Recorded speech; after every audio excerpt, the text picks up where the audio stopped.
জহধিতে বিষ্ণু পর্বায় হে গীতাম শ্রীহরি বাসরে স্বপন জাগ্রত চলন তিষ্ঠন শত্রু বিনাশ ধীয়তে। একাদশী বাসরে যিনি গীতা পাঠ করেন তিনি সমস্ত প্রকার শত্রুর ভয় থেকে মুক্ত হবেন।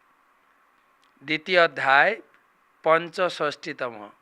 প্রসাদে সর্বদুঃখানাম হানি অস্যোপজায়তে প্রসন্ন চেতস হাসু বুদ্ধি পর্যবতিষ্ঠতে। অনুবাদ: চিন্ময় চেতনায় অধিষ্ঠিত হলে তখন আর জড়জগতের ত্রিতাপ দুঃখ থাকে না। এভাবে প্রসন্নতা লাভ করার ফলে বুদ্ধি শীঘ্রই স্থির হয়। বলা হয়েছে, কেউ যখন ভগবানের কৃপা লাভ করতে করতে করতে করতে প্রসাদে সর্বদুঃখানা, ভগবানের কৃপায় একজন জীবনের সমস্ত প্রকার দুঃখ থেকে মুক্তি লাভ করতে পারে। আমরা নিজেরা যত প্রচেষ্টা করি না কেন, ঘর বাড়ি টাকা পয়সা সংসার, মনে করছি এটা করলে আমি সুখ পাবো, আমি সমস্ত প্রকার দুঃখ থেকে মুক্ত হয়ে যাব, না। যতই করছি ততই জড়িয়ে পড়ছি।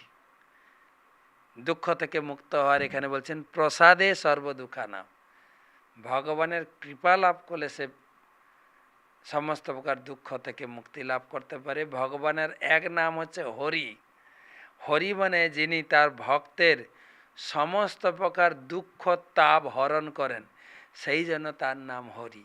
সেই হরি সেবায় যুক্ত হলে আমাদের একটা কথা বলে না, রাখে হরি মারে কে, হরি।